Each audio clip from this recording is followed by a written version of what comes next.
Pagkatapos, sila'y dadalhin sa pinakailalim na bahagi ng apoy, sa mga pagdurusa, at sa pagkabilanggo sila'y kukulong magpakailanman.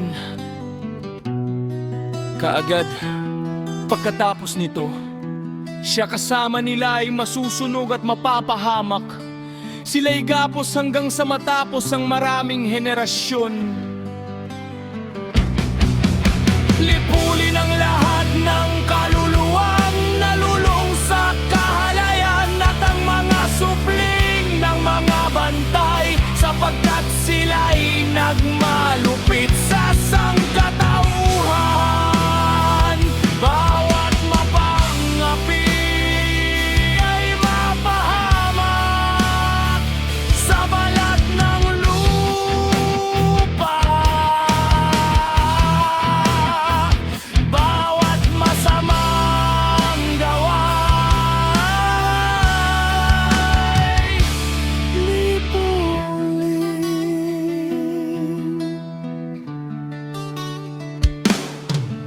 Ang pananim ng katuwiran at ng kaganapan ay sumibol, at ang bunga nito'y maging pagpapala. Ang katuwiran at kaganapan ay itatanim ng may kagalakan magpakailanman. At kung magkagayo'y magpapasalamat ang lahat ng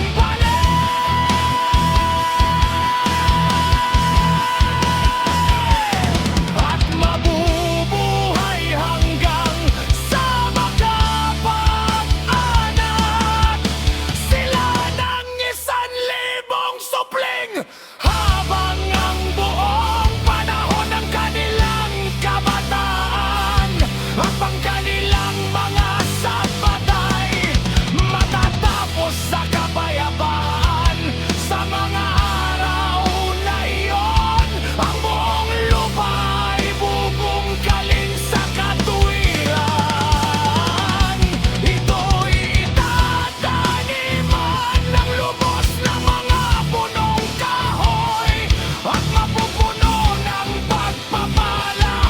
Bawat punong kahoy na kasiyahan ay itatanim dito.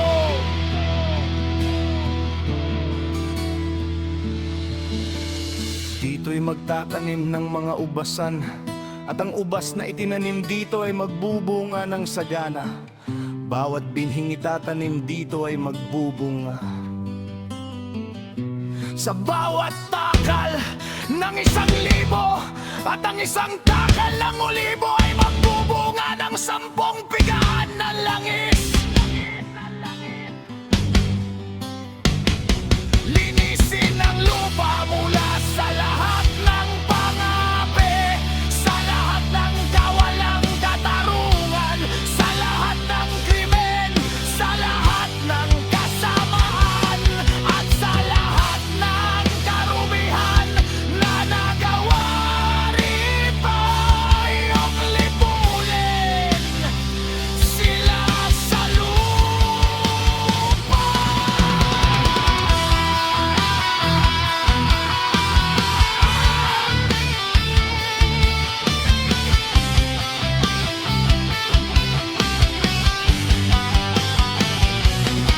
Kung magkagayo'y ang lahat ng mga anak ng tao ay magiging matuwid, at ang lahat ng bansa ay magbibigay sa akin ng banal na karangalan.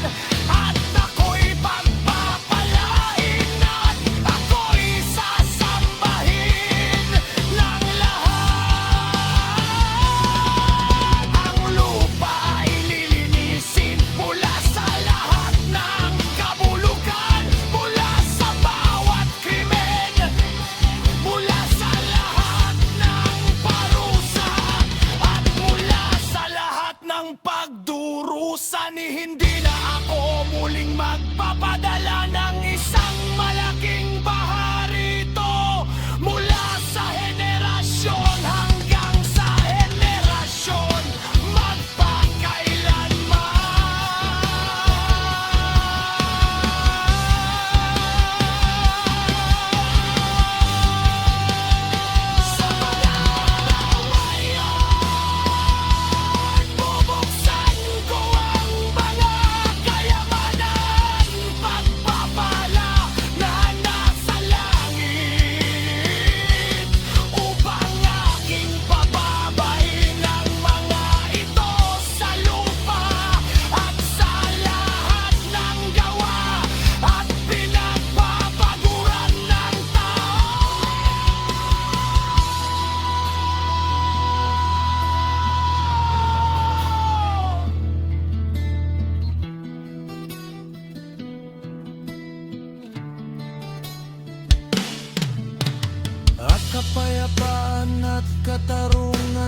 masama